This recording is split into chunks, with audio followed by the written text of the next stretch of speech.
In the clear is a strong statement. I certainly wouldn't say that, but I would say there was an awful lot of negativity built into this market a week ago or 3 weeks ago. We monitor surveys of sentiment pretty closely, and a year ago, about 45% of advisors were bullish and 20% were bearish.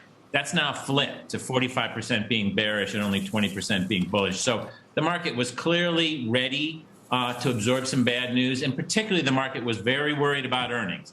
There was a lot of talk about Armageddon in earnings. You're never going to have 100% positive surprises, but in general, earnings have come in much better than feared.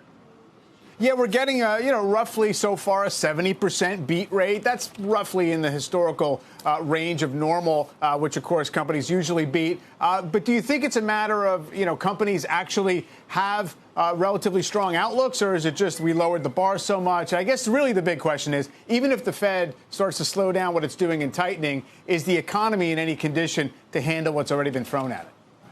See, I think the economy is actually in pretty good shape if it were not for the Fed holding a knife to its throat. I feel like everything we've heard from banks and portfolio companies and credit card companies is that the consumer is in very good shape with very good balance sheets. The consumer feels good about his or her job, about their prospect to get another job. It's very hard to go into a recession when you have a strong consumer who's with a strong labor market. So I think if we can get past the Fed, who is trying to, as you and I have talked about a lot, is trying to make up for its past mistakes on inflation. If we can get past that, I think this economy is in good shape, and not to mention that China is a little bit of a coiled spring.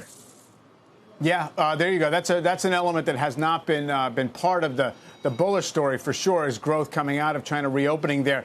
What about inflation, though? I mean, a lot of this is premised on the idea that inflation starts to cooperate a little bit and moderate or come down even relatively quickly. Is that part of the plan?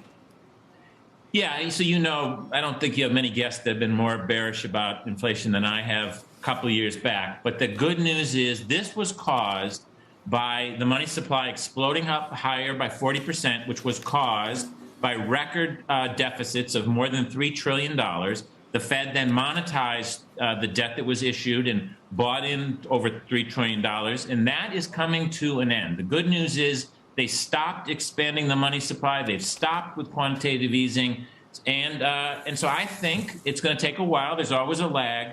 Inflation is going to come down. I think we've seen peak inflation. It's not going to be low. Next year, it's going to be something like 5 to 6, but that's a lot better than 8 to 9. For sure.